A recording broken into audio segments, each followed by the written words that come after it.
Tell him, McCluskey. Tell him what time it is. Little Hen says it's time to rock and roll. All you people are so scared of me. Come quietly or there will be trouble. Man, that's just me. I'm Batman. This is Sparta! There is a tiger in the bathroom! I'm an excellent driver. If it bleeds, we can kill it. Pop quiz, hotshot. Keep the change, you filthy animal. Nobody's saying they don't appreciate what Jenny did. Well, if all I had to do was cut a hole in a bag, I could have cut it better than this. What about you, Robert? Can you see? Not too good. I mean, if I don't move my head, I can see you pretty good, more or less. But when I start riding, the bag's moving all over, and I'm riding blind. I just made mine worse. Anybody bring any extra bags? No, nobody brought an extra bag. I'm just asking.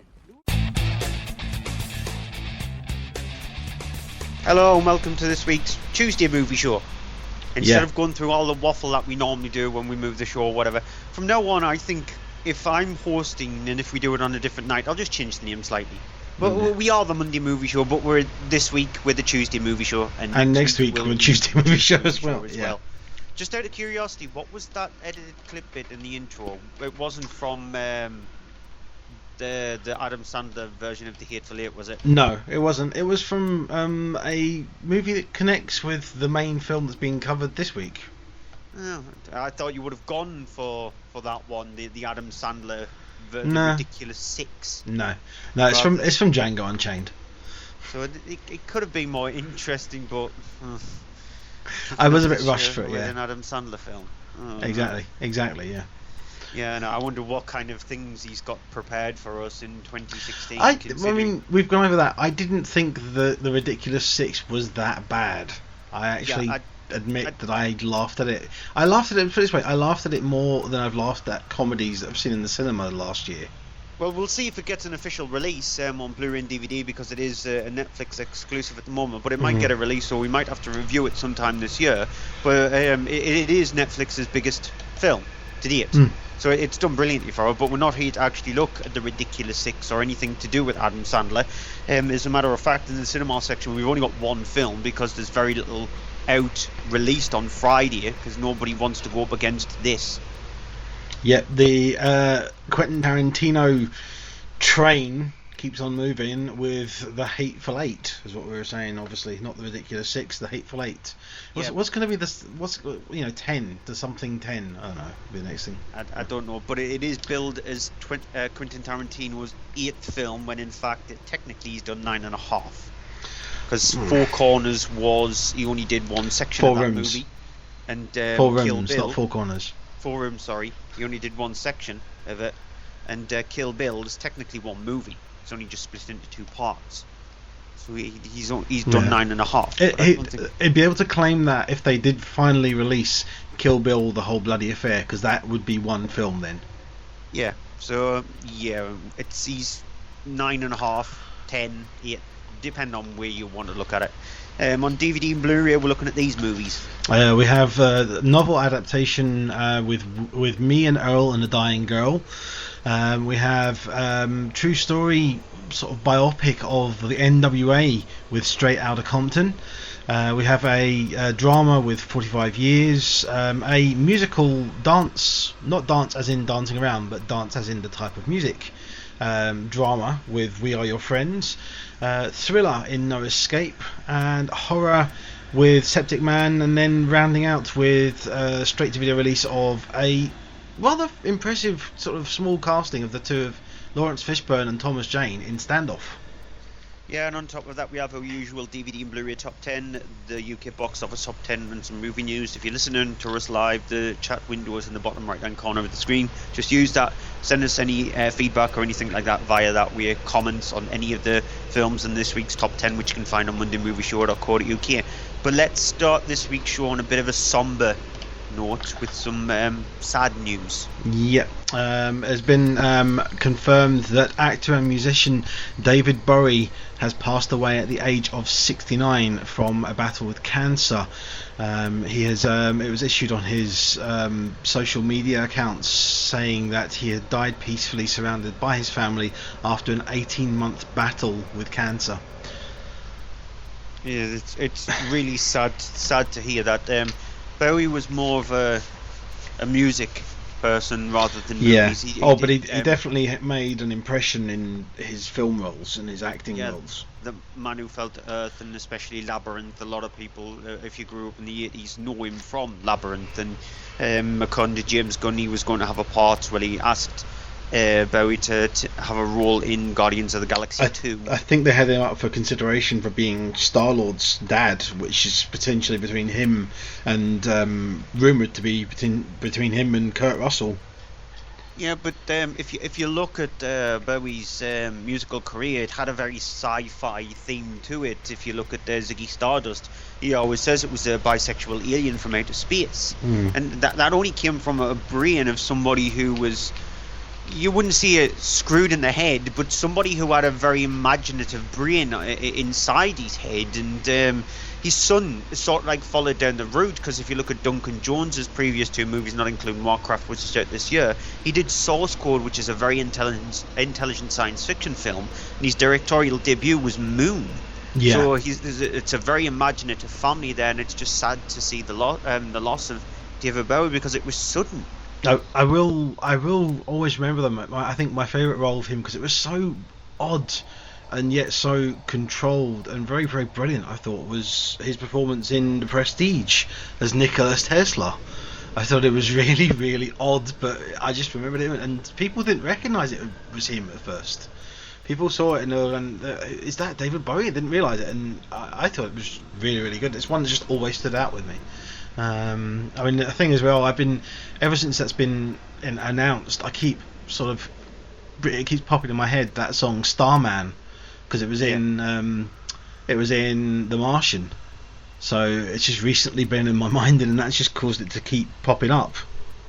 Yeah, there was numerous songs that David Bowie was famous for. There are numerous ones that they play on award ceremonies or on these films where it's got a poignant moment, because his music did hit a chord, and even though it might have sound like it's got some strange lyrics, or the creation of his music was very alien or strange, it still had its place.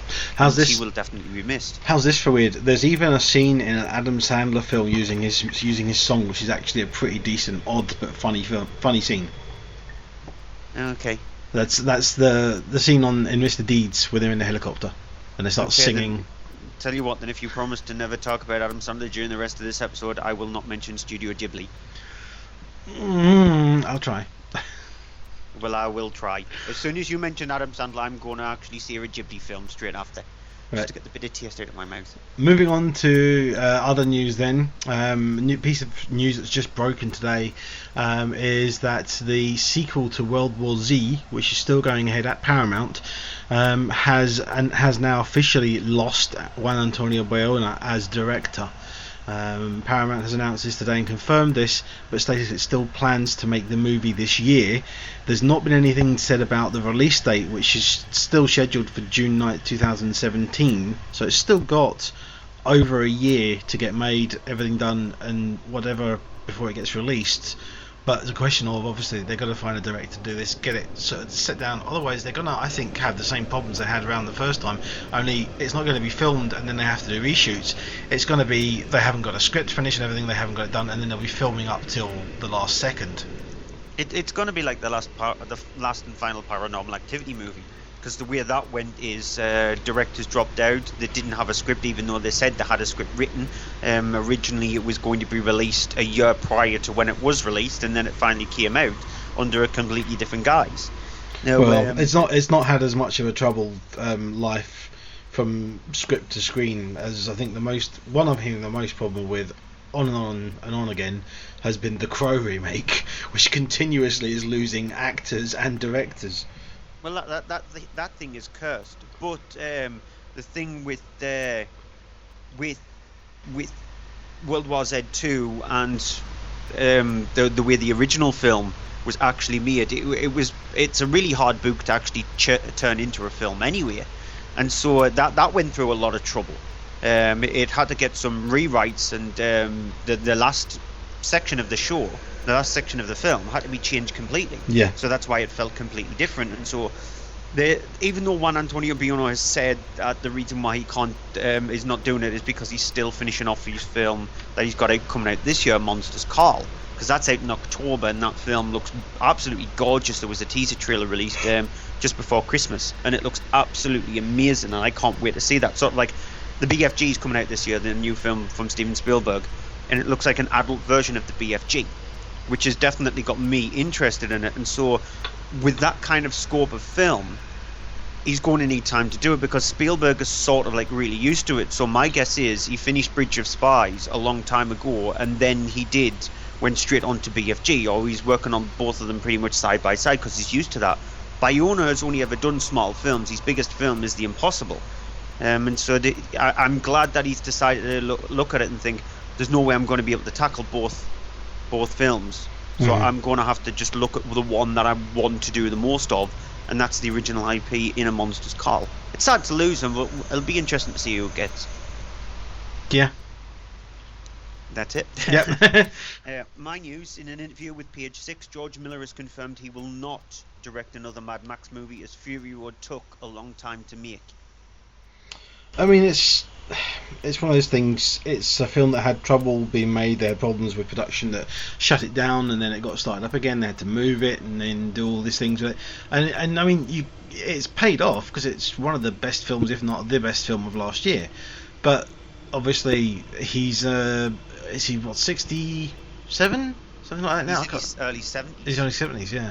So he's, maybe just realised, okay, it's taken a bit of too much of a toll on him, but he's got other ones written. So I say, as long as they can find someone, and even get him to speak with someone who's going to do it and get someone sorted out to do it, because there's definitely potential there for more. You just want to get it to someone who can direct good action.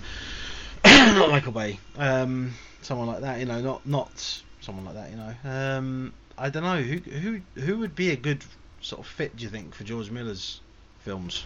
Well, the thing with Beer is he's got the 5th Transformers movie to do. He's just finished up doing Teenage Mutant Ninja Turtles 2. He'll probably do a 3rd one straight after that, so he's sandwiching in between. He has this other one as well. Yeah, he's got another film at the end of the month coming out, isn't he? Yeah, it's the one of about not US Marines, but about 13 something or whatever it's called. It's about like escaping a place which is under siege sort of thing with I can't remember. It's just Michael Bay action crap. Yeah, that kind of movie, it just slipped out of nowhere, that film. I hadn't a clue that Michael Bay even had another film out this year apart from Teenage Mutant Ninja Turtles. And then this film, 13 Hours, The Secret Soldiers of Benghazi, that's what he calls it, on the 29th of January. That thing just slipped out of nowhere, so definitely not Michael Bay, because he would just make it lots of leering underskirt shots and stuff like that. We need somebody who is used to doing practical effects as well, because that's what Mad Max is all about. It's about the big scale but practical effects. Well, I mean,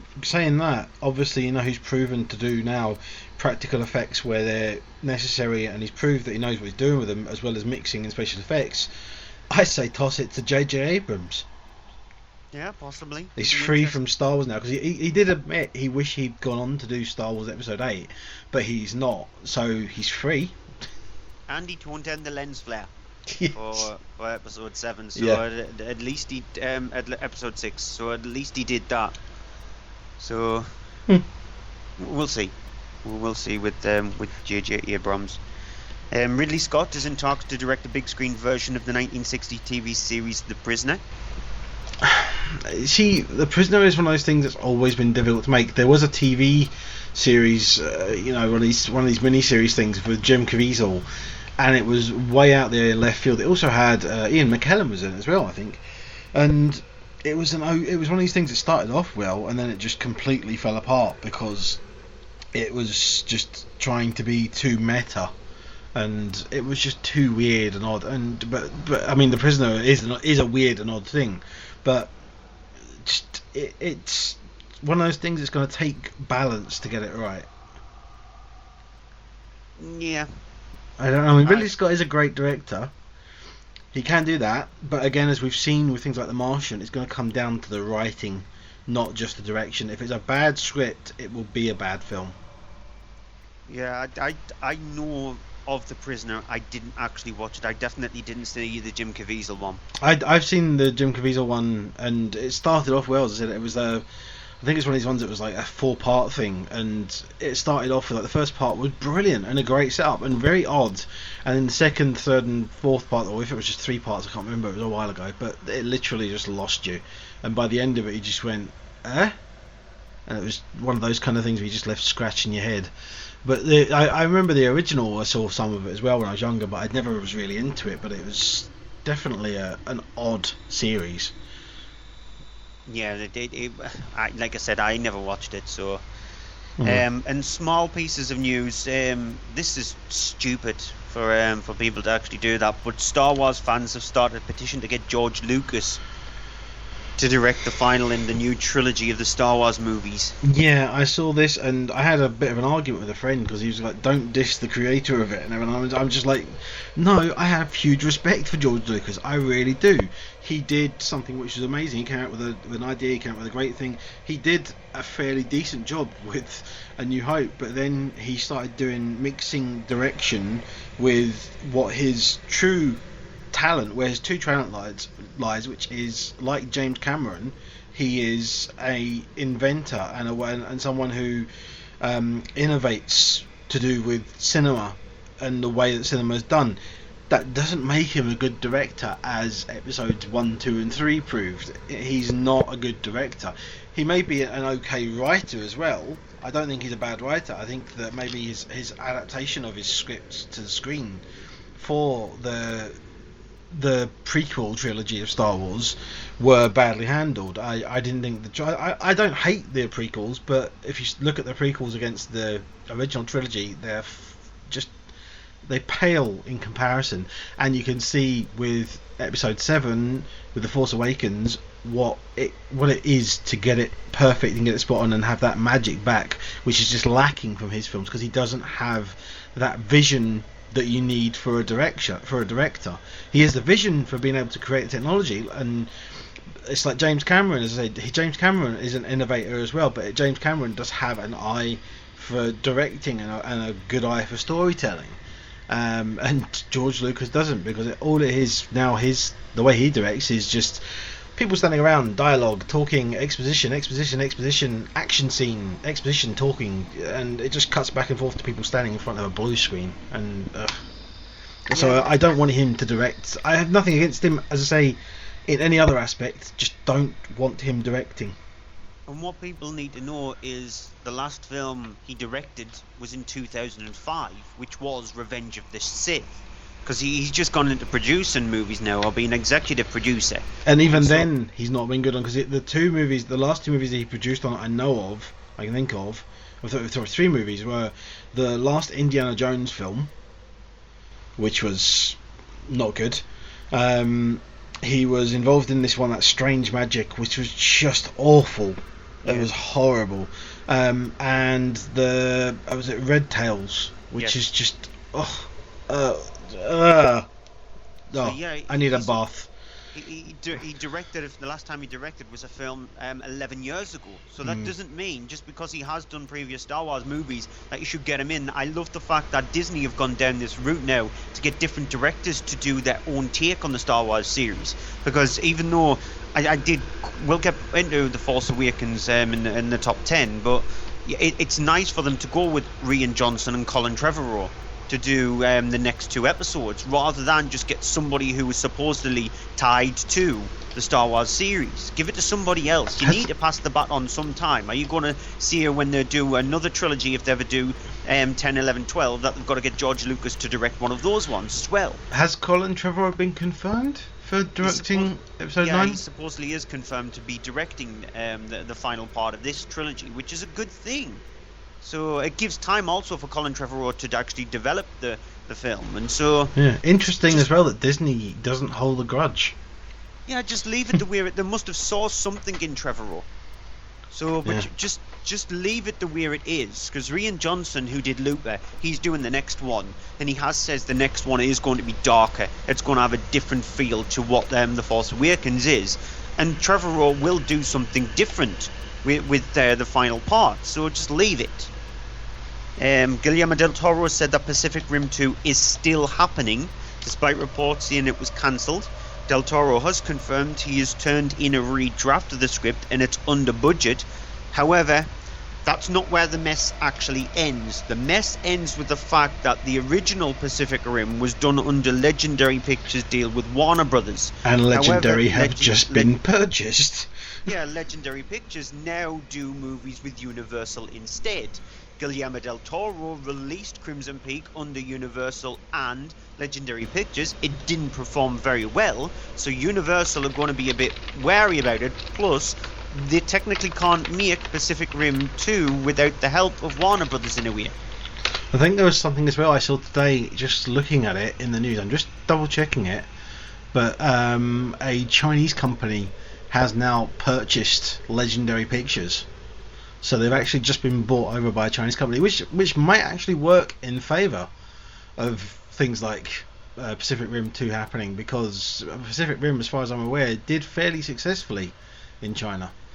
And it was a good thing, so it may get more of a pull towards them supporting it then. I mean, because China is a booming film industry for anything that's filmed anywhere. That films there do really well. So, I mean, I don't know. Has Force Awakens opened there yet? Yes, it just opened. The fourth highest grossing film of all time at the Chinese box office. I think it's 33 million in its opening weekend. So, I mean, can you imagine that kind of a performance? It won't be that good, but Chinese box office performance with a Pacific Rim film, I think this is going to happen, especially now with a Chinese company running Legendary Pictures. Yeah, and final piece of news, it's not technically news, it's just an annoyance on my part, is that M. Night Shyamalan has confirmed he is doing a new Tales from the Crypt with the new Crypt Keeper. Yeah, but it's a series, not a film. Yes, it is a series, but I thought I would just get in there because Tales from the Crypt was 2 films. There was a third film, but it didn't use the Tales from the Crypt name. But yeah, it's just why. I've actually seen one of them as well. There's Demon Knight and Bordello of Blood. They're the 2 official Tales from the Crypt movies. Which one was it that had Billy Zane as a demon? Demon Knight. Demon Knight, yeah. That's the one inside the hotel thing. And it has Jada Pinkett in it as well. Yeah, both one of them her are first films. The second one is about vampires in a church, this huge massive crystal church. But yeah, they're both actually pretty fun Tales from the Crypt kind of schlocky movies, and they still hold up today, to be honest. And like I said, there was a third one, but it didn't use the Tales from the Crypt name. And Night Shyamalan is going to kill them. He's going to have twists every single week. Shall I go on to the box office top 10 then? Yes. Yeah, starting at number 10 with Bridge of Spies. Yeah, still hanging in the top 10. It's because of the lack of new films out, but it's probably the last time it's going to be in the chart. It's done pretty well for itself. Very well acting from both Tom Hanks and Mark Rylance. It has got a saggy bit in the middle, but you let it off for that when the acting is this good. In the Heart of the Sea is at number 9. Which I've not yet seen. I'm curious to see what you think about this actually, because my other half wants to see it but hasn't had a chance to see it yet, and we almost did the other day but she was not up to it. So I mean, it is a perfectly fine film. It has been, I think, harshly critiqued by a lot of people. So it has more than its fair share of problems, but it's not a bad film. It just, there are moments in it where it does look very much like it's filmed in front of green screen. It has some ropey effects sequences to do with the whale, but it has got sort of decent performances, decent direction. It is a solid film, and it has the sort of the centre of it. The only thing is, I mean, you've got, I would say this, Chris Hemsworth really needs to work on his accent work for films he's in, because it's just he struggles whenever he's given an accent that isn't Australian or American, just flat American. He struggles with it, and obviously in this he's given sort of an old ye English style American accent, so you can imagine kind of how that works out. Not very well. Yeah. Number 8 is The Hunger Games Mockingjay Part 2. Not the best way to end off a series. It's just because of the fact that we've said this time and time again, it should have just been one film. Even if it was 2.5 hours longer, you look at the Hateful Eight, and that's if you go to see the new 70mm Ultra Panavision version of the film itself, that clocks in at just over 3 hours. So a Lord of the Rings, that was well over 3 hours anyway. So even if it was close to 3 hours, I think people would have been satisfied more so with that kind of movie rather than two films which clock in over 2 hours, because there are times when the movie does become a bit laborious. It's better than part one, but that's if you're looking for action. There is more action set pieces in it. It showed that the movie lost its running legs after catching fire.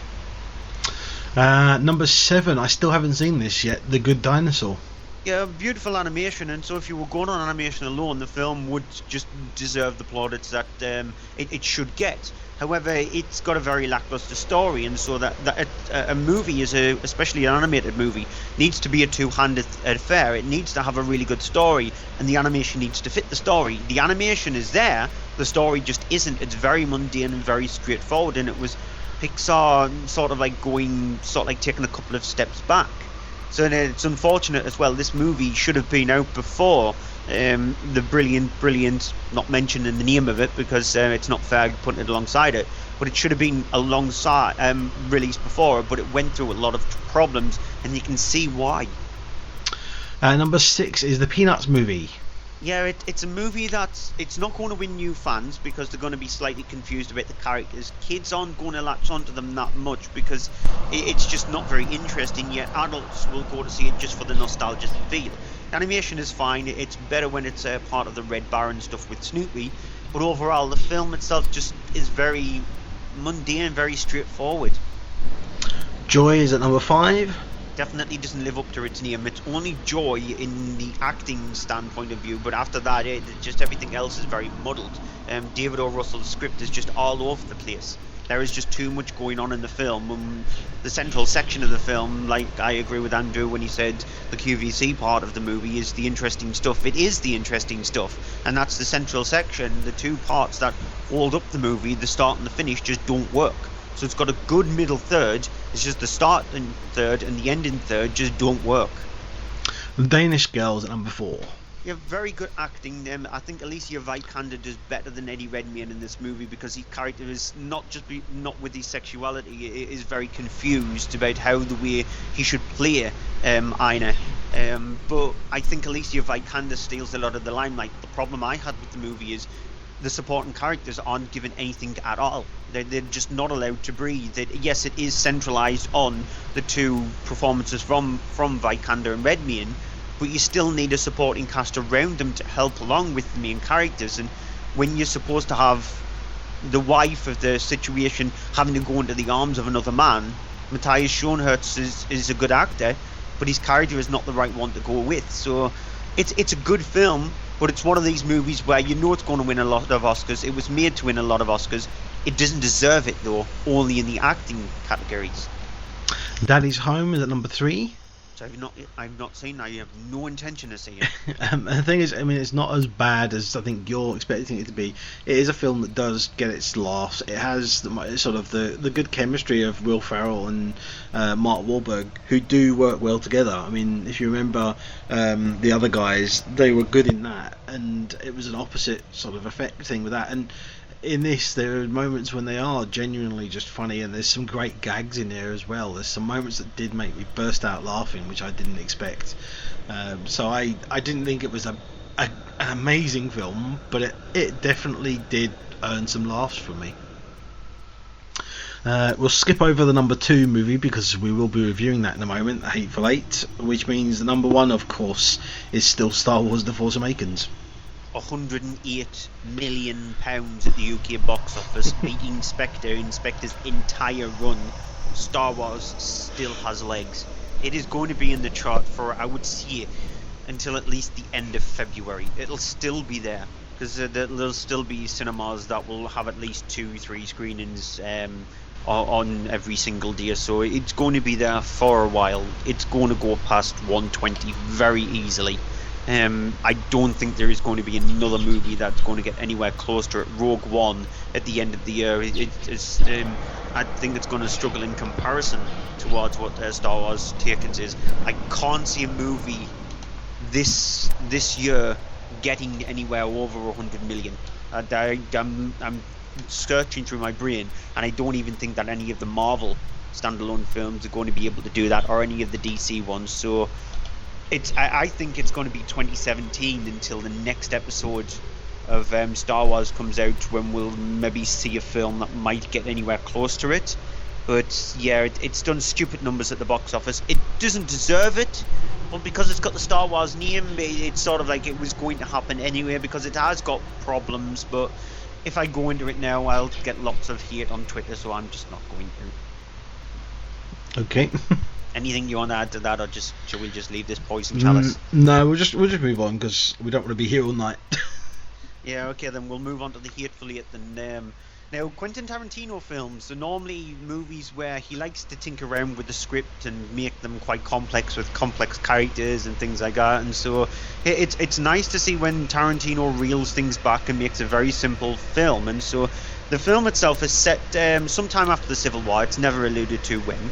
And we're in a stagecoach. We've got Kurt Russell's character, who plays John Ruth, and he's a hangman, and he's actually a sort of like not a hangman, he's taken Jennifer Jason Leigh's character to be hung to the hangman, this small little town. And so he's in this carriage. It's stopped by Samuel Jackson's character. He needs assistance, and also we've got another character who played by Walter Goggins, who ends up getting into this carriage as well, because he turns out to be supposedly the new sheriff of this small little town. They end up at this small little shack in the middle of nowhere, where we've got a collection of people in there, and something bad might be occurring. And that's all the story I'm going to actually give away. Here's a clip. It's one of the only clips we can actually play, because Quentin Tarantino movies like to be peppered with a lot of bad language. Let's just see it. Ooh, woo! Well, I tell you what, Bob. The name's John. When we get to Red Rock, I'll buy you and Major Marquess there dinner and booze. My way of saying thanks. I don't drink with rebel renegades, and I damn sure don't break bread with them. Well, Mr. Ruth, you sound like you got an axe to grind against the cause. God, renegade army? Bunch of losers gone loco, you bet I do. Wrapped yourselves up in a rebel flag as an excuse to kill and steal. This ought to interest you, Warren, in particular emancipated blacks. Sounds like my kind of fella. Sound to me you've been reading a lot of newspapers printed in Washington, D.C. Anywho, I'm just trying to let y'all know how grateful I am. I was a goner, and y'all saved me. You want to show me how grateful you are? Shut up. Now, as I said, inside this cabin, you've got other characters who's played by Demian Berkshire, Tim Roth, Michael Madsen, Bruce Dern, James Parks, and so it's an ensemble cast, and predominantly the film itself is sort of like, well, most of the running time, the huge running time of around about 2 hours and 45 minutes. That's if you're going to a normal cinema, and if you're lucky to go to the Odeon in Leicester Square, it's the only cinema in the UK which has shown the Ultra Panavision version of the film itself, clocks in at just over 3 hours with an intermission and an introduction, is mainly set in this this shack. Now, what is the name of the shack? I'm trying to remember. I can't remember it. It's the name of a woman's Minnie's haberdashery. Yeah. That's it. Yeah, it's a haberdashery. It's a shop which pretty much handles multiple different things. It's sort of like used as a and the nowadays kind of thing. It's a sort of like a petrol station in the middle of nowhere. It's just sort of like a go-between between two main towns. That's what it's mainly there for. And so predominantly the film itself is shot in there. And you might think of, well, if the movie's in Ultra Panavision and the whole thing about shooting with a longer lens, a wider lens, is to get more into the shot, and it's used for more landscape shots. Tarantino has thought about this and used it for internal shots, and it actually helps the film because it expands the movie. It makes the room where they're in feel much more bigger, and it gives area to breathe rather than making it feel more enclosed, because that's not what the film is about. It's got hints of sort of like horror tinge to it, where it is the claustrophobic kind of feel because of the snowstorm that's happening.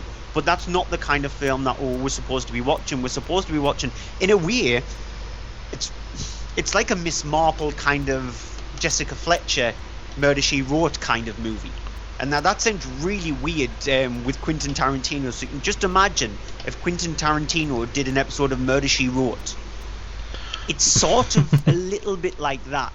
You take away Jessica Fletcher, played by Angela Lansbury, and introduce deplorable, nasty, foul-mouthed characters who just are there to pretty much get one up on each other and violently hit each other and degrade each other, especially Samuel Jackson with a speech that he makes in the film, which is, you watch it and it's shocking, but you can't help but laugh on how much glee he's getting out of seeing this little speech.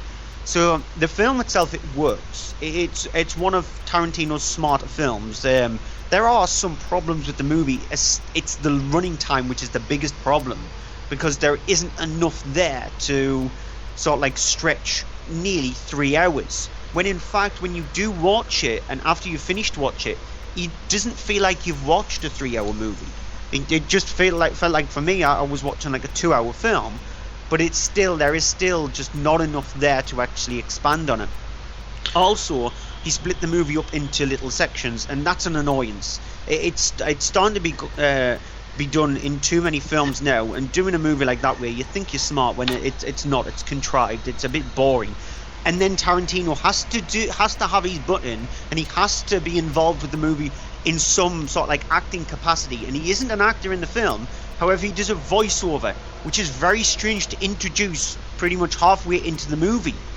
You're watching a normal film being played out, and then all of a sudden you get a voiceover, you get a narrator, and it's just him with his ego going, I actually need to be in the film, I'm not going to play a character, let's just do a voiceover.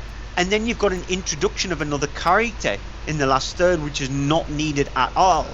And so the film itself has got a few problems, but overall it's a very entertaining film, very well acted, especially from Jennifer Jason Leigh. I think she played a character brilliantly well, considering that she's sort of like there to be the main female character, and I think she's having a lot of fun with that character.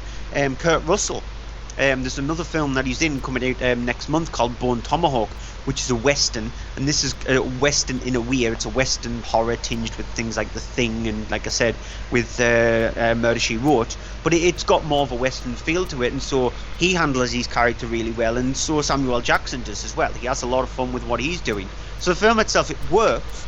It does have a few problems, but prepare to have a sore bottom by the end of it. And there's a couple of shocking, this typical Quentin Tarantino shocking scenes in it. Graphic.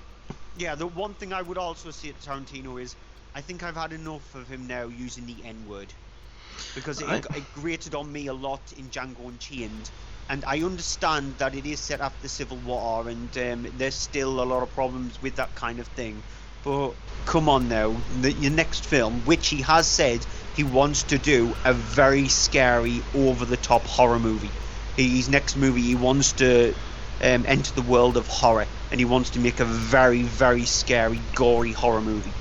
So if that's the case, do not mention the N-word during that movie, please. With the exception of that, because I don't have a problem with him using that in this film. It's not. I don't think it's as flagrantly flamboyant, his use of the word in this. It is a perfunctory use in this film, but I agree largely with you and everything. And the thing I was thinking of when I saw it is because my other half loves Agatha Christie, and we've been to see things amongst other things, and then there were none. And I think this is basically very much like And Then There Were None for Quentin Tarantino. It is a very well done film, but I agree definitely on the fact that it's too long. There are some scenes of which, as much as they do look great, because it's obviously been filmed with the right lens and stuff to do the 70mm filming, it could have done with trimming in some of the scenes with the horses and the riding outside, because it's not necessary in the film. It is trying to set that western feel, and it does create that western feel for it, but it didn't need to have that. And the whole thing, as well as it being shown out of order with the scenes, being chapters and it being broken up, and then you have bits that overlap with other bits, which I have no problem with that, but there is a whole chapter of it which basically is a flashback to things, and you could have quite easily have done the film in conventional chronological order. and just inserted quick shots or quick moments of the flashbacks when they are referenced by someone and something, you know, that so you don't have to see that in, you know, a half-hour sequence that's there. You could have just easily seen it in, you know, 10 seconds here, 30 seconds here, when someone is talking about something, and then you still get the same effect, and even more so because it's more current, so the audience knows. The audience has got to go, well, hang on a minute, we saw that half an hour ago, okay, that's that. So as much as that's fine, for this film, because it is so long, that would have been a better choice, I think, because it would have meant that it would have cut down the running time considerably by about 25 minutes.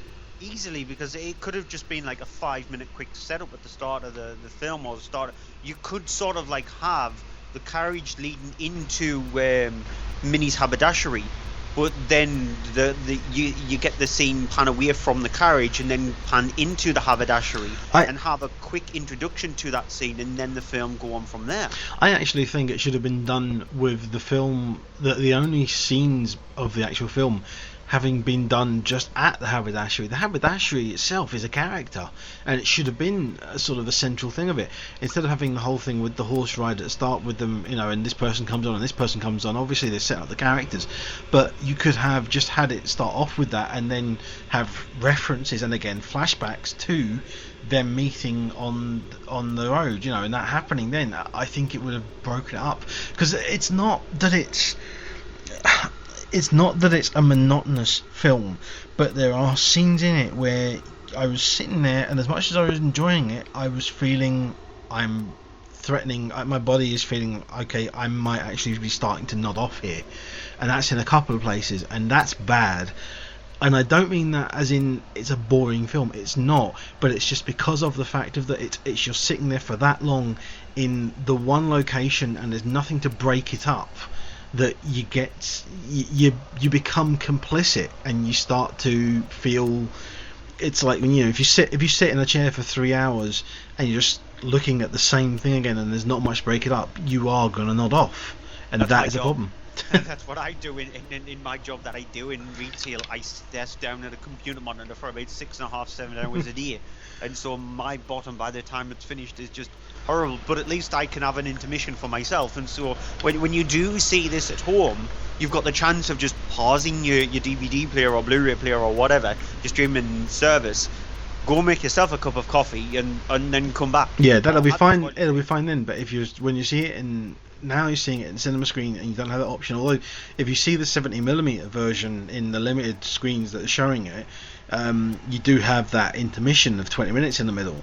But and also incidentally as well, I think that voiceover by Quentin Tarantino, I think that is in there, because I admit as well it comes in at a very late point. I think that's in there where the intermission is, so it's to remind people when they come back from a 20-minute break, to keep them up to date of, oh, you saw all this, remember, and then this happened, and blah blah blah. It's like him holding your hands, but you don't want that to happen in a film. You feel a bit cheated, you feel a bit childish when you get your hand held by the director going, this is the way the movie's going to pan out. You can't even make up your own mind, because even when you have to figure things out in the film itself, it's very easy to figure it out. It's really simple to work out that, because it's not giving anything away at all. There are scenes that allude to it, but a conspiracy might actually be happening with Daisy in Minnie's haberdashery, and so one member could be involved in that haberdashery. But you work things out yourself, because it's very easy to do that, and having a director to even hold your hands down that route, it makes you feel like you're watching a CBeebies cartoon. Mm-hmm. I definitely think as well the way it's split up, you have a very, very long kind of first hour of the film, which is great, the opening bit, and then but when they get to Minnie's haberdashery, it's a very, very long hourly bit there where it is just setting up the characters, which, as much as I do love character setup, you need something to break that up, and that's where it is that I think the lull is in the film, because then once it gets to certain later chapters and you do see the flashback of things, it does start to liven it up. It's just if that had been interspersed more in between it, instead of being a big chunk in the middle that far into the film, I think it would have kind of had this rejuvenating effect on the audience as they're going through, instead of just being halfway through it. Yeah, so we are saying it's a good film. It's a good film. Up there with like Tarantino's best movies. No, I don't think it's better than Django Unchained. I agree. Django Unchained I like better. I still think that Jackie Brown is my favourite one. His films. I don't know that I'd say it's better than Pulp Fiction. It's very different, but it's. I mean, you've got Inglourious Basterds, which I think is actually slightly stronger as well, just because the performances in that are actually better. I think this is a better film than Inglourious, because it's, as much as it could have done with trimming, it's less of a mess and it is more character-centric than that film was. That film had too many characters and not a lot happening. This film is lots of characters and they've all got some role in the film. Yeah, I actually sort of slightly disagree with you. I think the Michael Madsen character in this film is a bit terrible, and Tim Roth, the less said about his accent, the better. Because that's just making a stereotypical British person into a uber stereotypical British person. Because you might as well have just walked around with a monocle and a cane and be the Mr. Peanut Man.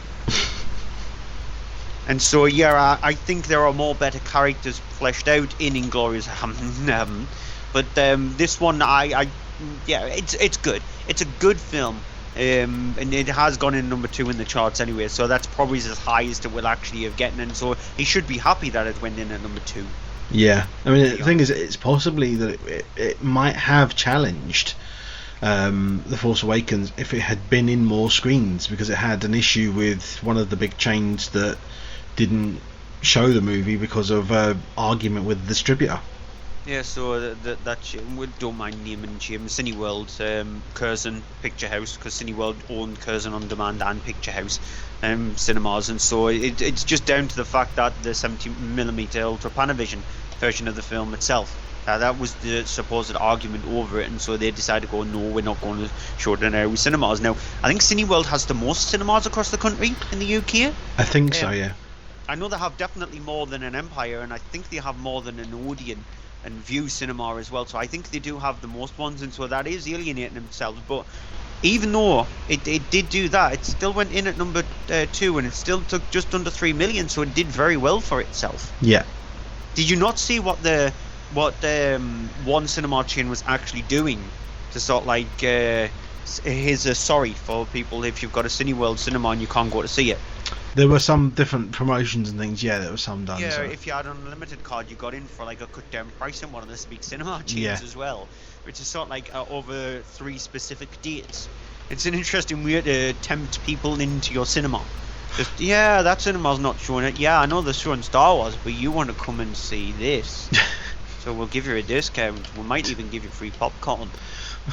Yeah. Possibly not. Right, we'll be back in a moment with the Blu-ray and DVD section of the show.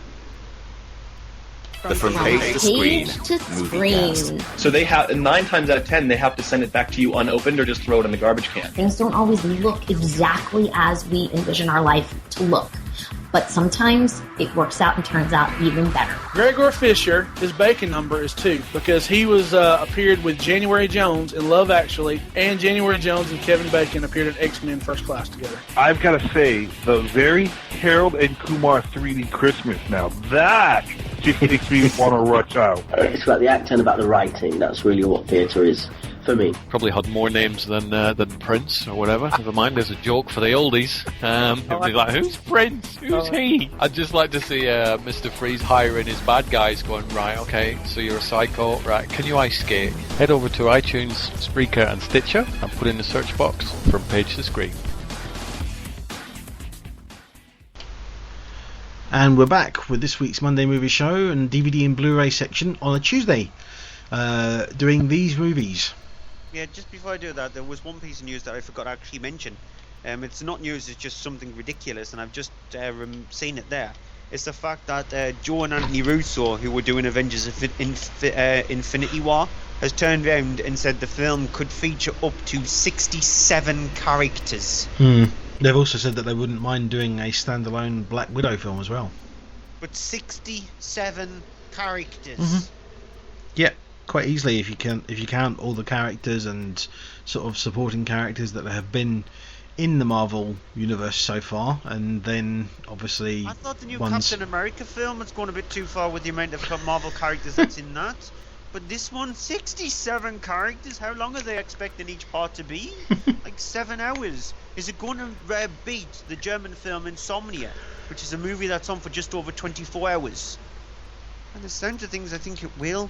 But yeah, on the Blu-ray and DVD stuff, we're looking at comedy drama Me and Earl and the Dying Girl, and then we'll look at NWA documentary drama with Straight Outta Compton, 45 Years, musical movie We Are Your Friends, thriller No Escape, Putrid, horror film in Septic Man, and then we'll round things off with Standoff. But before that, we've got the UK DVD and Blu-ray top 10. We normally do the top 10, but there are two titles in the top 10 that are, well, they're exercise DVDs. So we're not going to count them, and I'm going to say, do you have the complete list there in front of you? Because if we start at number 12 instead, then I will try to find it. Just do some filler. You could be there a while, because this site takes a little while to load up, because it is a bit of a messy site. Oh, well, I'll just tell you what, 12 and 11 are 12 is Minions and 11 is Hitman Agent 47. Okay, I'm still actually loading up the site, because they made the site more complex than what it used to be so you've got to go through like about 10 different links before you get to it. But yeah, I can see that Hitman Agent 47 dropping down from number 1 to number 12, which is number 11, yeah. And Minions going up from number 17 to number 12. So, yeah. Well, because Minions is a fantastic animation. If you haven't seen it, then where have you been? Hitman Agent 47, there's a reason it dropped from 1 to 11. It's not that good. It's pants. And so at number 10 is Mission Impossible Rogue Nation, which I really liked. It's not the best of the franchise. That is, I mean, we keep saying that's Ghost Protocol, but it is more in that similar vein to that than it is than the other films. And it shows that there's still potential for more Mission Impossibles to happen, which is going to be happening. And on to the two only new releases in this week's top 10. At number 9 is a new release for The Runner, which is a drama with Nicolas Cage actually doing a decent film instead of doing crazy Nicolas Cage performances that we've seen in things like The Outcast, which was awful. In this he plays a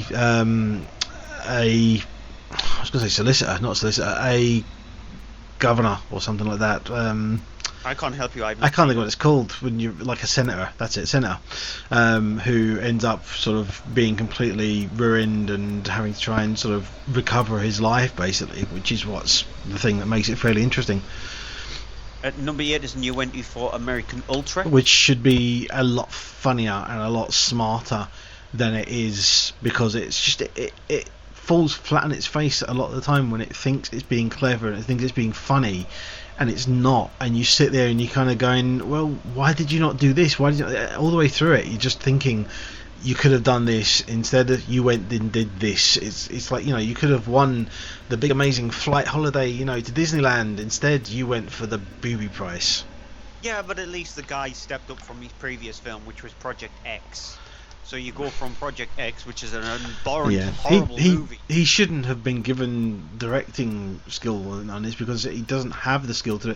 If it had been anyone else, I think it would have been a better film, because they would have realised what would work better and what isn't. And it's a film that's just filled with missed opportunities. Yeah, well, still, like I said, it's better than Project X. He's sort of like doing a Harmony Korine. Harmony Korine's best film is Spring Breakers, which that says a lot considering his career. This is the guy who did a movie called Trash Humpers. So I think, yeah, enough said. We'll skirt over at number 7 and 6. 7 is Downton Abbey, the finale. 6 is Lorraine Living to the Max, gone up from number 51, so I guess a lot of people want to live to the max with Lorraine.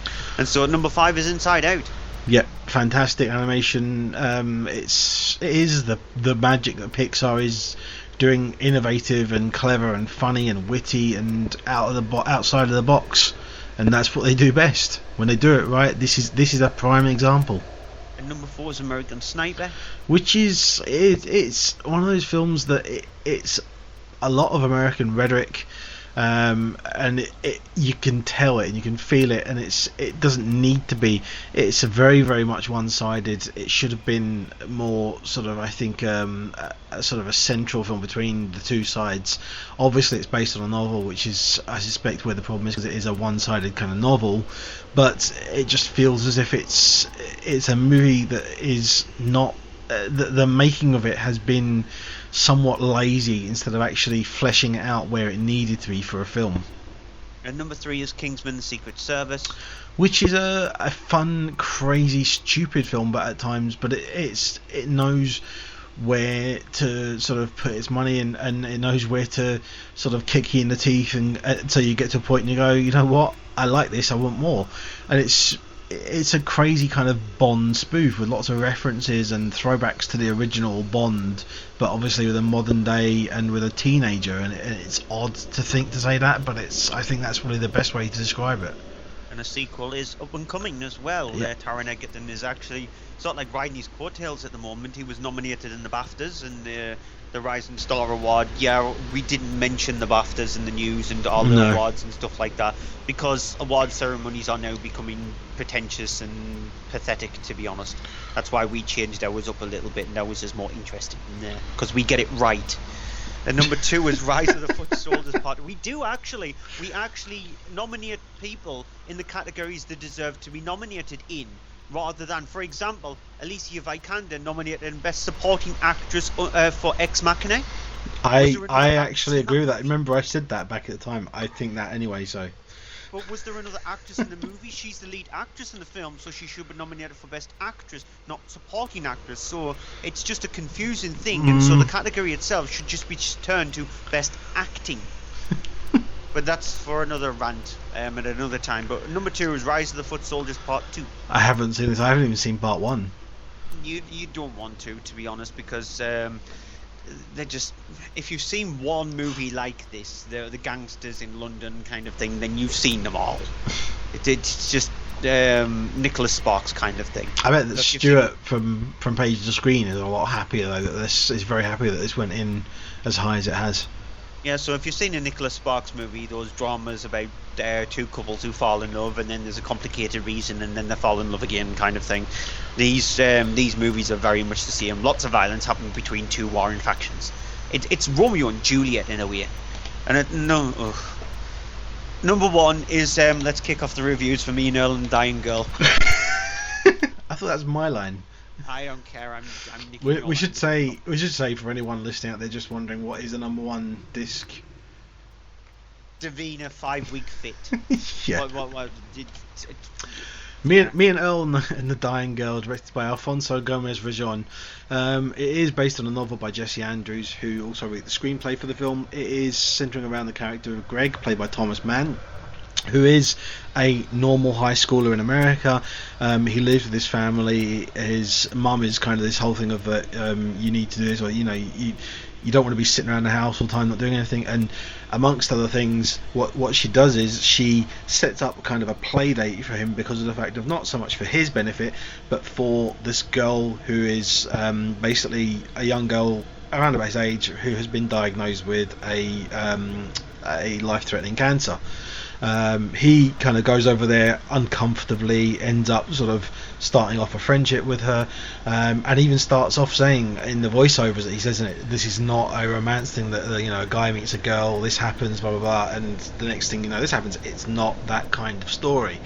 The title refers to himself, his friend Earl, who he sort of hangs out with and makes movies with, sort of their own versions of movies, big title movies, and they sort of do this in the spare time, when at one point one of their friends comes over and has an idea for them. Oh my god, am I on set right now? Oh my god! I can't take it. Action, cut. Madison, why are you here?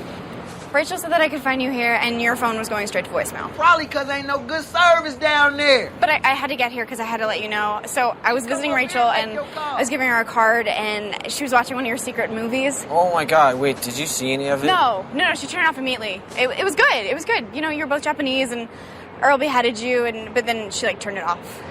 But I had a brainstorm, okay? I had an amazing brainstorm. I realized You need to make a film for Rachel. What do you think? It would be like her favorite thing in the entire world, and it's like the most important thing you could do. You have to do it. Yeah, word. Word? Like, word, you'll do it? So, this is the thing with this kind of film. It is a film that has obviously a lot of scenes with these kids sitting around talking, and not a lot progressing story-wise, but it is obviously a drama focusing on them and their relationships with each other and how that goes on. And it's an odd thing with that, because normally with a teen audience thing, you can either have it be really kind of fake and it feels fake and it doesn't feel as if it comes together or not. This actually comes together very well.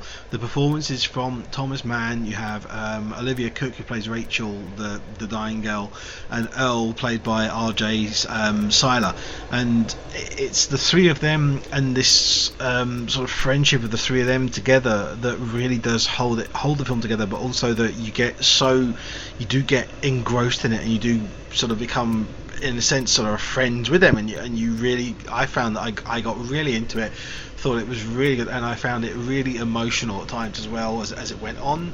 I thought it was very well sort of handled in editing and directing, and I don't think it's an absolutely amazing film up there, but it's one of those films that if you are watching it and you're getting into it, it's one of those ones that it will kind of, you know, tug your heartstrings at the right time, and you don't necessarily think, oh, it's tugging my heartstrings. You just think, oh, this is a bit heavy and all, but I really thought that it's a solid film, and I think that I don't know the book obviously, but it's one of those ones that it's a story which is not one of these, it's just for girls, or it's a teen thing. It's not.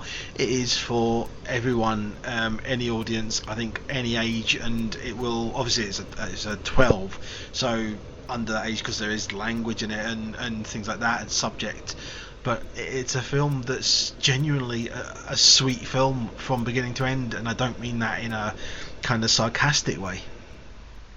The thing with how I felt about the film itself, it could have fell down too many tropes. It could have fell down too many traps. These kind of movies, when they follow the blueprints that this movie lays out to be, normally just copies those blueprints instead of modifying it the way to try and be something different. What Me and Earl and the Dying Girl does is it does that different thing. It looks at the layout of how you should plan out these kind of films and goes, you know what, I wonder if we flip that bit on its head and change that and manipulate that to make the film be more self-aware with the fact that it knows what it wants to be, but then flip its self-awareness on its head as well.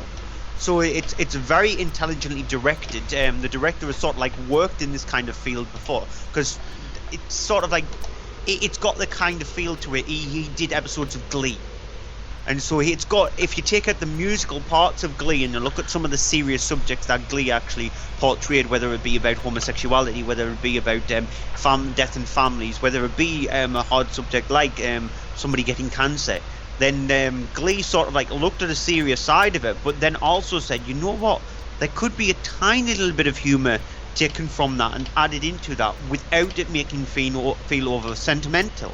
And so that's what he's actually done before. He's also directed The Town That Dreaded Sundown and episodes of American Horror Story as well.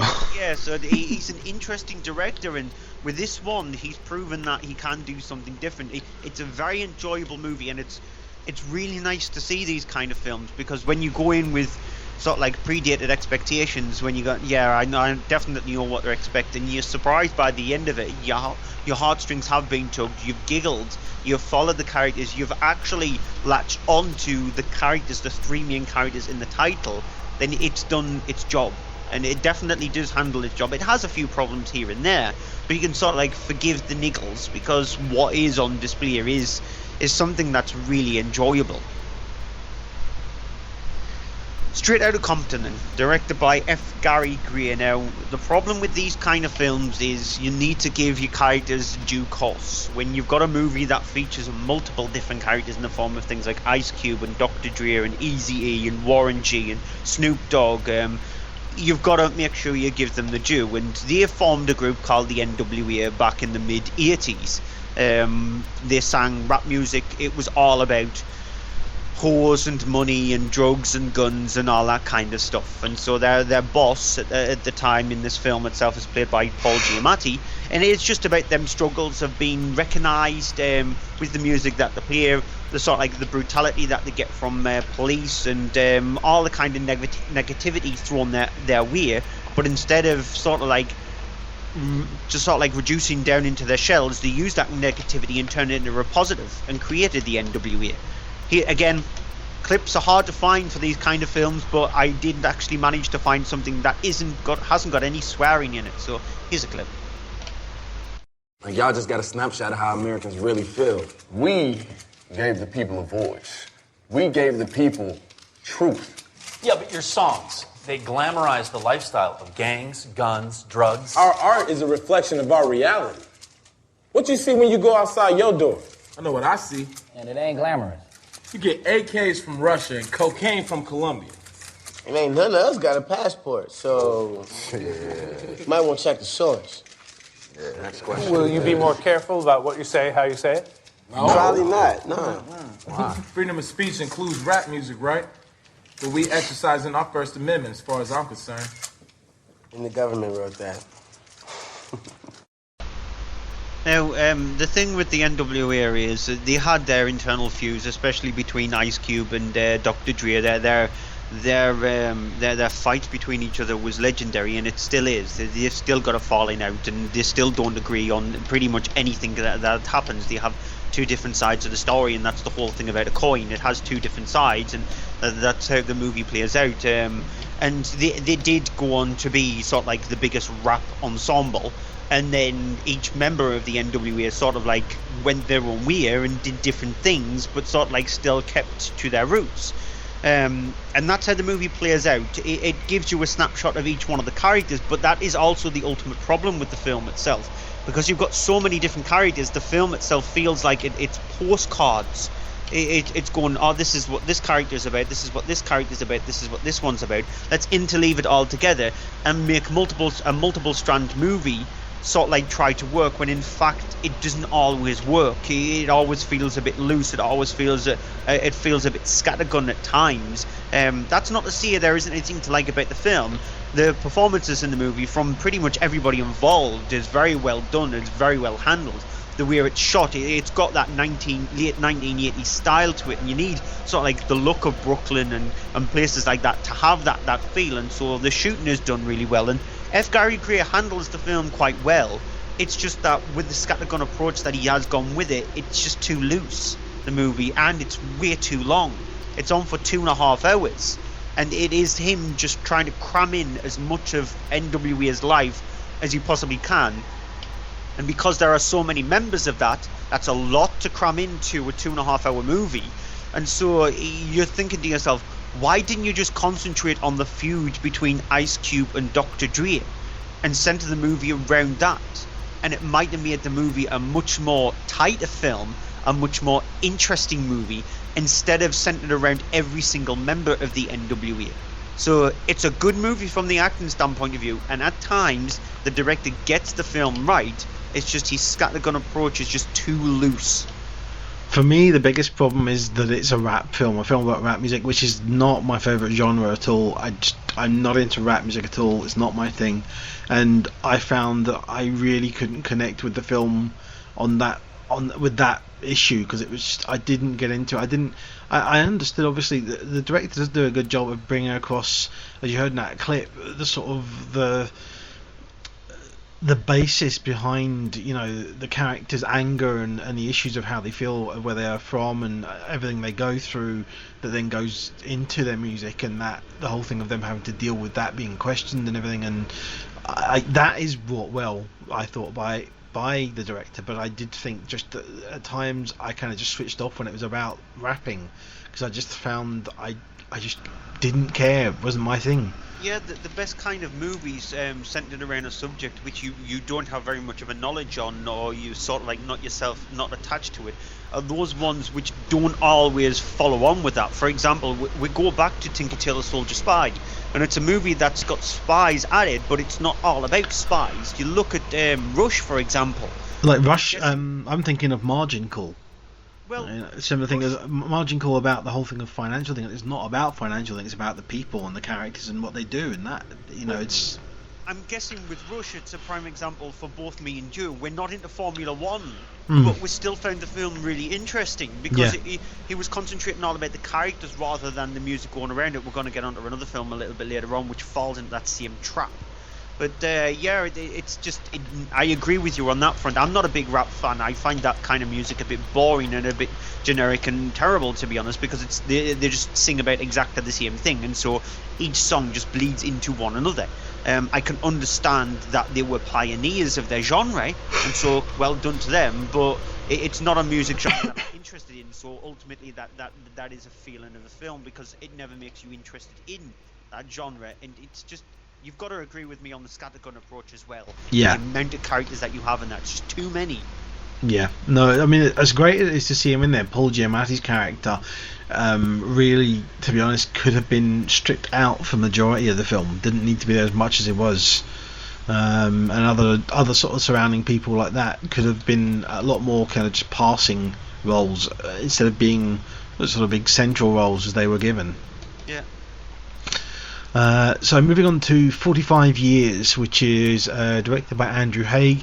The 45 years of the title refers to the marriage of a couple played by Charlotte Rampling and Tom Courtenay, who are approaching their 45th year anniversary of their wedding. It's set during the period of the week leading up to a big party celebration they're having with friends for this, and at the beginning of the week the husband Jeff receives a letter and notice that his former girlfriend from years and years and years ago, before the two of them met, he was with a woman who was they were climbing some mountain somewhere, and she disappeared and died into a frozen ravine. He receives a letter saying that her body has been found, having been frozen, so therefore basically preserved and found dead. But now they have obviously recovered her body, which sort of sent him onto a sort of an almost kind of depression, thinking back to those days and thinking to things of all their past, and especially to do with things in the past that may have been, may not have been, things that changed. All the while this Kate, his wife played by Charlotte Rampling, is looking at this situation, and she starts to then look at their marriage very differently from the outside, more so than as part of it, and she starts to sort of question things and ask things about her husband that she never thought about before, and it all sort of starts a potential sort of unravelling of their marriage because of the fact that it becomes essentially a marriage of sort of three people, with this woman kind of coming in the middle between them, of her sort of being him being reminded of her and her passing. It is a sort of drama, but it's all about this relationship and the two of them, and you can even hear it in the scene where he explains to her that this woman's been found and this is what she was to him. That's something I want to tell you. Okay. You know, I feel sure I've told you before, but it was a long time ago, so I could be wrong.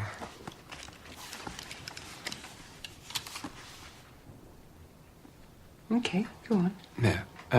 I was her next of kin. What do you mean? Well, officially, I was her next of kin. I'm sure I told you this before. Well, I think I Kate. remember her husband being another woman's next of kin. Why? Why what? Well, why were you her next of kin? Because they thought we were married. Who did? The authorities, people. What made them think that? We told them we were. You weren't, though? Oh, no. No, hell no. We just had to pretend so that people would let us stay in their houses. Different in those days, Kate. And then after the accident, well, yeah. You're not lying to me. So as you heard in that clip, there is this whole thing of the issue between them, and that's the thing of this film centres on that performance between the two of them. In particular, with Charlotte Rampling's performance, it is a really well acted drama. It's a film that's only just over an hour and a half long, but the thing is that there are moments in it where it does feel as if it is just making up time with some scenes where it feels as if it should have been stripped down a little bit and there could have been more substance put into it. The issue that I have with it is that the film from that point onwards then sort of follows more into Kate's side of things and her looking into things and her finding out something and stuff and looking at things and it's more sort of her view of the outside of the marriage, which I get is the question of her outside of the marriage, but I would have actually loved to have seen more of what was going on with Jeff to see. And as much as you don't have to have them, and obviously it's trying to be very simple and show it that there are issues, but I would have loved to have seen something of even just quick glimpses of flashbacks to the event that happened, to things that happened, and you see at one point there's like a projector that shows pictures, old slides that show it, and that could have been sort of just taken and run with so much more to, I think, make a much more sort of connection with it, because it feels very one-sided for the majority of the film, with it mostly being about Kate and her feeling towards everything, and a lot of the time though you have obviously signs that it is affecting Jeff, but you don't get to see that so much. It just, he kind of disappears and goes off for a while and then comes back, and it's that just felt as if it was missing from the film. I really wanted that to be in there. So I think it's a very well acted film. I think it could have been a bit better written. I think it could have been directed a bit better. I think the pacing of it would have improved if that had been the case. If it had just been given more substance to the character of Jeff and not just focused on Kate, because as great as Charlotte Rampling is, relying on her to carry the film when she didn't need to is where it does struggle. Okay then, let's move on to We Are Your Friends then. It's directed by Max Joseph, and like I said with Straight Outta Compton, this is another one of those movies that falls into the pitfall about being centered around one subject, but ultimately not doing very much with it. This stars Zac Effron, who plays Cole, and he's an aspiring DJ. He's got his friends, played by Johnny Weston, Shola Fernandez, and he meets up with a girl in the film, played by Emily Ratajkowski.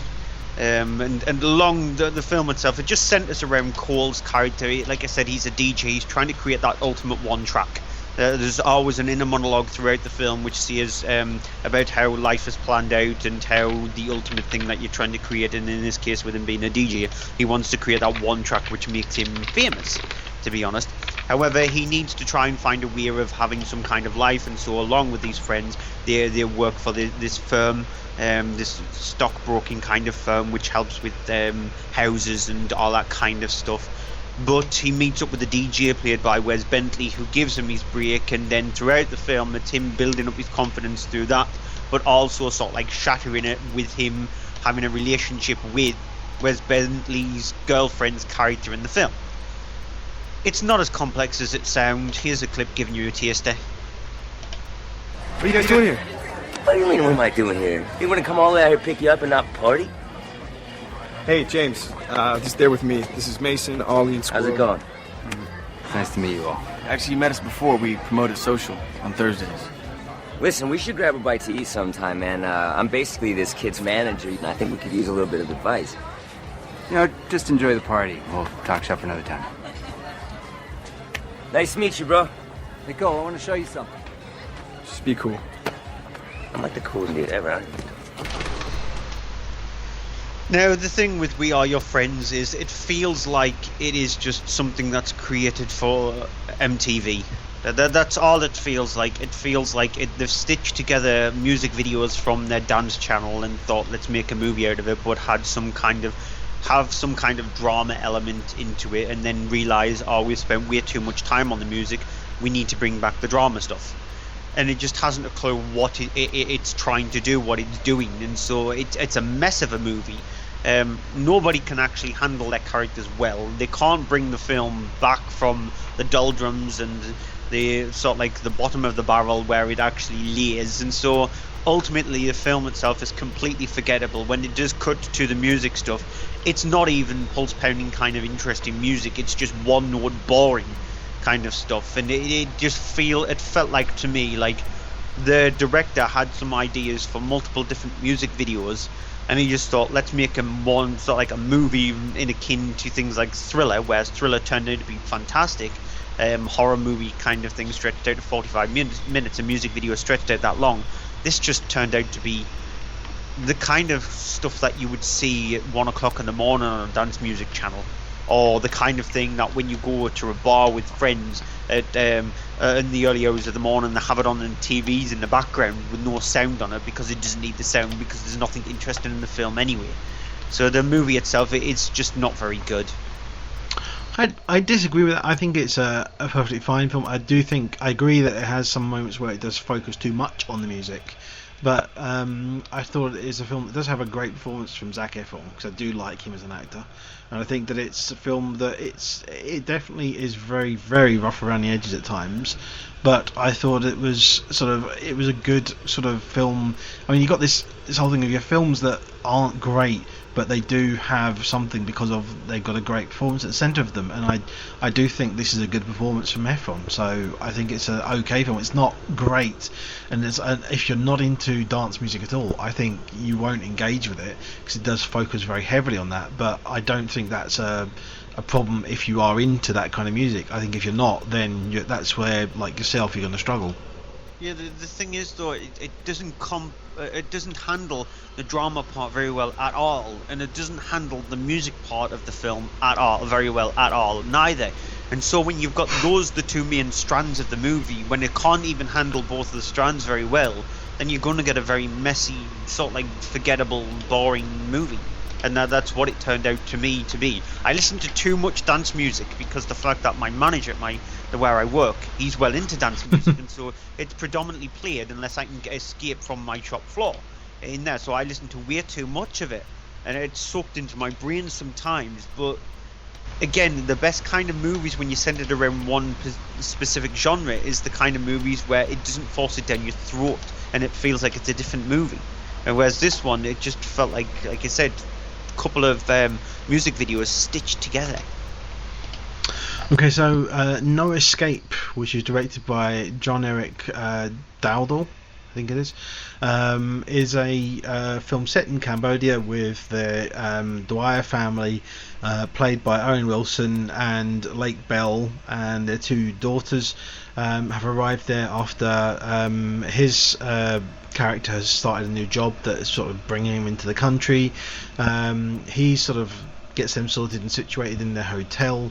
At the same time, there is sort of an uprising, and the sort of leader of the country and members of the government are assassinated, leaving him in a situation where he has to sort of try and rescue his family, because you have sort of guerrillas and just sort of rebels sort of running around that are killing people, in particular killing people that are from abroad, in particular all the people at their hotel, as this clip finds them sort of up on the roof, trapped with sort of gunmen approaching and about to kill them all. Here's a clip. You gotta get over to that roof. What? No way. Annie, listen to me. What are we gonna do? We gotta do it. They're gonna come. We're gonna hide there. No, when they get through there, that's it. We're dead. Jack, okay. No. Over there, we have a chance. Over there, we don't know if over there they're gonna be the same kind of people. All I know is we gotta keep putting 10 steps between us and them. Okay? If we stay here, Jack, come on. That's crazy. That's crazy. Look at me. We're gonna die here. Please. We don't have a choice. How? You're gonna jump first, and I'm gonna throw the kids over one at a time. Then I'm gonna follow. Okay? Come on. You can do this. Okay, how? Come on. How? Right here. Just get up here. Right here. We're gonna get a good running start, and then you just jump it. Okay? Okay. Stop! Get away! Stop! Stop! She can do it. Go. So you have this thing of it kind of being like a bit of a cat and mouse chase thing with them running through the city trying to get themselves to safe harbour.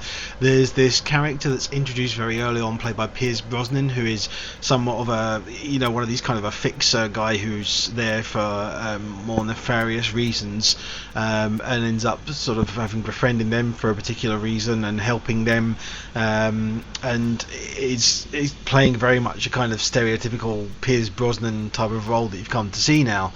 And it's a film that it adds nothing new to the table, but it does still in a couple of scenes manage to sort of ramp up the tension, in particular that scene there with them forced to jump from one roof to another.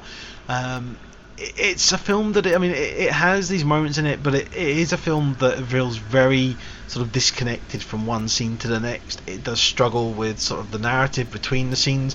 It has a moment where it kind of just stops for the evening at one point, and it feels as if it's kind of like gone, okay, we're kind of running out of steam here, we need to stop for a minute, think what we're going to do, and then carry on the next bit like the characters. But the film itself doesn't need to do that. That's the problem with it, is that the film, it needs to be sort of a bit more kinetic. It needs to be keep going. It does feel as if it kind of runs out halfway through. So it is a solid film, but the more and more you get towards the end, and the more and more you get through it, you kind of start realizing, well, this didn't have to be this long. This didn't have to. This didn't have to. And you start picking it apart, which is where it's not a good thing. By the time at the end of the film, you go, well, that last half was just all falling apart. But it's not as if it's a bad film. It's just it's very poorly held together, because it's one of these ones that it relies on them running, but it doesn't actually run. It relies on the action, but it doesn't have the action. It relies on the tension, which it does provide at times, but it doesn't provide enough. So it's a kind of a half-empty film by the time you reach the end of it. Yeah, it's, and also the Pierce Brosnan character, he's introduced at the start of the film and then completely forgotten about.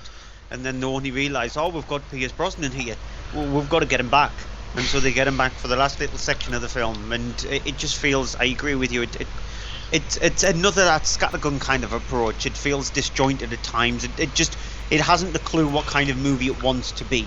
Whether it wants to be something that's gritty, intense, or whether it wants to be sort of like more in the sort of like 12-year kind of category. It always straddles that line, and it's never sure whether to peek the head over the fence into one place or the other. Yeah, it's not that it doesn't have an idea of where it's going. It's just that it can't seem to get there is the problem. Yeah. Septic Man. What a title. Yes, this was a film that came out in America in 2013. And this is... the guy who directed it did a film called Monster Brawl. Now, Monster Brawl, think of the WWE, but with monsters instead. With classical monsters like Frankenstein and werewolf and stuff like that in a ring, beating each other until you've got one victor. That's the director who's done this movie. He's called Jess Thomas Cook. And in this one, it centers around a character played by Tony Burgess, and he's a sanitary person. He's the kind of person who's got a job which you probably don't want. He goes down into sewers and makes sure that they are, well, I wouldn't say clean, because sewers can never be clean unless you live in France, because they have a very big tendency of cleaning the sewers. But yeah, he's the kind of person which makes sure that the sewers don't become blocked. And so, unfortunately for him, he gets locked down to the sewers, and then something bad starts to happen to him. He starts to transform. Not into a superhero kind of thing, but because he's down into the sewers for so long, stretched over a few days, he starts to become integrated, and he starts to become one with the sewers, and the kind of things that sewers hold. You can probably guess where this is going, and I'm not going to describe it anymore, because no matter when you listen to this, if you're eating, you would probably be vomiting it up right now. That evidently is actually part of the sewers as well. But the film itself, he is trying to make a disgusting movie, and that's exactly what he's gone and done. He's gone and done a movie that is putrid. It's vapid, it's disgusting, it's vile, it's horrible. It's the kind of thing that you don't need smell-o-vision to get a horrible smell from it. Because you're looking at the movie and you're thinking to yourself, I really feel sorry for the actor who's in this movie. Because the director is going out of his way to make his life a hell. He must have showered every single hour of every single day for like months and months after finishing this film and during this film, just to try and keep some kind of modicum of cleanliness on him. It's an uncomfortable movie to watch because you feel sorry for the actor. The film itself is grotesque in multiple forms. If your stomach's easily churned, then definitely steer away from it. Because even just by the name Septic Man, it should give you a clue of what you expect. If you've got a hard stomach like myself, you'll just be disgusted in the fact that this director has thought, you know what, let's try and find every kind of disgusting thing possible and just throw it on the screen. Because that's exactly what he's gone and done. It's a movie it's just awful. It's awful. It's really awful. Did I mention it's awful? Yes, you did. Standoff, which is written and directed by Adam Aleka. It is a small, tiny film, and it's kind of a small thing because it's not even an hour and a half long. And the thing is, it's a film that stars Thomas Jane and Lawrence Fishburne. You have a setup very simply that a little girl is at her parents' graves visiting them. She is a bit of a camera nut, as it seems. The camera is something of a personal possession of theirs. She's there taking pictures, catches a hitman taking out a group of people at another funeral. The hitman, played by Lawrence Fishburne, at one point takes off his mask to uncover his face. She takes pictures of this.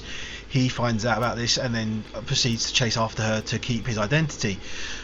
She ends up sort of finding into this house where you find the character played by Thomas Jane, who is kind of a drunken mess because of things that happened to him in the past, and then finds himself sort of deciding that he's going to protect this girl and hold her off against this assassin because of the fact he does have a gun. The only problem is he has two shots, one of which he fires at the beginning to sort of make his presence known to the hitman, and so of course you have a standoff with them in the house, one upstairs, one downstairs, and the two of them there, and they're sort of arguing and trying to decide, well, what comes next, sort of thing. It is not a great film, but it is a film that it's kind of one of these ones that could have been a stage play. It focuses, apart from sort of the outside scenes that starts off with the girl and the funeral scene. It is kind of it could have just started off with the guy in his house, the girl comes running in, and then the assassin turns up. It would have been a simple stage play thing. It has moments of it that are fairly decent. Thomas Jane is kind of doing a kind of scenery chewing performance of the guy who's down on his luck and is a drunk and can't sort of handle himself sort of thing. Lawrence Fishburne is doing a completely different kind of scenery chewing villain bad guy, over the top, screaming and shooting and that kind of thing. And it's not, as I say, by any means great. It is kind of like a TV movie, but I have to admit, for it being only 80 odd minutes, I got into it and I enjoyed it, and it wasn't any time that I started thinking, well, this is getting a bit too long, it's hanging on. It's long enough as it needs to be to make it a fairly enjoyable basic thriller, and I had no problem with that. So that's it for this week's show. Quite a lot of DVDs to go through, as we said, only just the one cinema release. I have a suspicion what our movie of the week will be when we come to that in a moment. Before that, as usual, TV movies of the week. Yeah, I have a couple. I've got a few. Okay, then. By a few, I mean 5. Okay, then we really need to get these down to one. Yeah. Well, we pick. Yeah. Well, I mean, we've got on Wednesday the 13th at 11:10 p.m. there is Green Zone on Film 4, the Paul Greengrass film with Matt Damon, and I really enjoyed that and really thought it was quite a good film. You have Friday the 15th at 9 o'clock on Film 4, Cuban Fury. Friday the 15th at 11:55 p.m. on BBC One is Eagle Eye, though Czech regional variations do apply for that. Saturday the 16th at 9 o'clock, Fast and Furious 6 on Channel 4, and Sunday the 17th at 11:30 p.m. The Devil's Double on BBC One. Again, region variations will apply. Yeah, Which one out of that lot, though, would you choose? My personal favourite out of them, I would say Green Zone, because I think it's a great sort of one of these ones that looks at the whole thing of the Iraq War and the whole thing of that happening and whether it's justifiable or not, and the sort of the cover up of that. I mean, surprisingly, I've got 3, and the 3 that I've got are different to yours. Wow. So in a way, this is 8 films for you to choose from. But the first one I've got is on film for on Wednesday, January the 13th, or early hours of Thursday the 14th. So at 1:25 a.m. in the morning. It's What Richard Did. I'm trying to get a friend to watch this. You definitely need to see that. Lenny Abramson, who directed his new films out next week, which we'll be reviewing on next week's show, Room. He's a fantastic director. And definitely see What Richard Did. My next film is on BBC 3 on Saturday the 16th at 9:30. It's Drive. And so which I do love. Yeah, if you've not seen Drive, then you definitely need to see that. It's very brutal. There's a couple of scenes in the film which is, it's just really hard to stomach at times. There's some violence that really does hit home. And the other film I've completely lost. Oh, there it is there. It's on ITV4 on Sunday the 17th at, getting the right time here, at 11:30 at night. So 11:30 on a Sunday night. It's 30 Days of Night. It's on the same time as The Devil's Double that I've chosen. Yeah, which is a fantastic vampire film. So, yeah. And your choice of those is? Earlier was... So I'm doing a Mark Kermode. It is definitely What Richard Did. Even though I love 30 Days of Night, it's a fantastic vampire film, and Drive is a brilliant film as well. I still think What Richard Did is definitely needs to be seen. So that's it for this week's show. Thank you for listening. We have shout out as usual to followingthenerd.com, and also from page 2, the number 2, screen.com as well, which you do shows on there with them for from page to screen. I don't think you're on Following the Nerds anymore, do you? Following the Nerd doesn't have a show. They don't have a main show. No, they have multiple different podcasts. There is us. There is a Geeks one which they've just introduced. I'm starting up a new one for Following the Nerd. So yeah, gaming one. Sort of like trying to be a podcast empire. Yeah, we'll see how that goes. But we're part of it anyway. But yeah. So that's it for this week's show. We'll play you out with a clip in just a moment. After which we tell you movies of the week. Yeah, just one other quick movie to look out for. It's on BBC 3 on Sunday. At 9 o'clock, Looper. I've just seen that there. Oh, okay. So if you've not seen Looper, then definitely watch that. But my movie of the week is The Hateful Eight. Yeah, I agree as well. Hateful Eight, which definitely watch Me and Earl and the Dying Girl as well. Yeah, it's very good. But The Hateful Eight, of course, is our movie of the week. I don't think it was kind of ever expected to be anything else, was it? No. That's it for this week, though. We'll leave you with a clip of an upcoming movie. We apologise in advance because it is a clip from Ride Along 2. I'm not doing this movie. Yeah, I have a suspicion I may have to, but my other half kind of wants to see this as well. So that's the downfall about being married, but the plus fall for me, because the fact that I don't have to get to see those kind of films because she's into that kind of stuff. So, hooray for me! Yeah, we'll be back next Tuesday again. The show's moving for reasons, but we'll be back 9 o'clock next Tuesday. Check out mondaymovieshow.co.uk as usual for updates, because we will have any of the updates on there as to what's happening, where the show's moving around and such. So until then, bye. Bye. You know what? She should be your +1 for the wedding. You know what? You should get in the car. I need to get somebody for you. You need to get in the car. You want to just have an empty plate there? I'm getting in the car. I'm not going to keep doing this with you. It's so much disrespect. I mean, what's funny to me, James, the plastic gun, I detected that.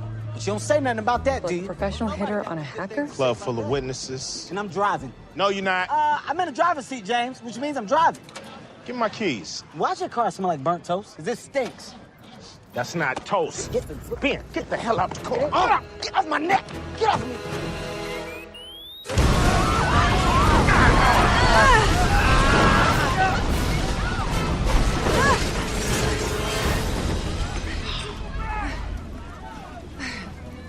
Get a line going! You guys okay? Check the main power! Do you have any idea what your insurance is gonna be? That's the second car you done got blown up. It's gonna go through the roof.